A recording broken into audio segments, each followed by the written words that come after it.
So there's a question about toe stand about the following. When you're going into toe stand, what we might see is that the hips drop below the height of the knee. And typically in most postures, we would say that we want the hips slightly higher than the knee because this way it creates a lot of pressure on the knee. Not necessarily for everyone, but sometimes it can be a little bit too much on the knee. So typically we would say that you really need to work on the core strength to get that lift and traction. So pull your abdominal muscles in, but there's also a lot of power in squeezing the legs, the inner thighs together, right? So I go down, and if my knees are hanging there, to really think in, and see how that already lifts everything up a little bit. So it might not for everybody be feasible to get the hips off the heels right away. But the other thing that you can really work on is squeezing, if you can get your palms together, squeezing the palms into the midline.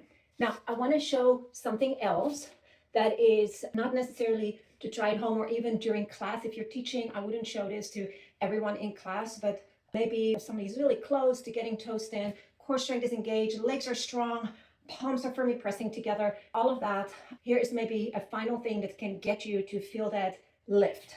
So for that, you would need 2 blocks that you place on either side of you. So you go into toe stand again. You come, all the way down. And instead of placing your hands on the floor, you place your hands on the hips. And now here, I can use pressing into the blocks to feel that lift in the hips and the core, especially if you have shorter arms. I have very long arms, so I can reach the floor easily. Part of it is body proportions as well.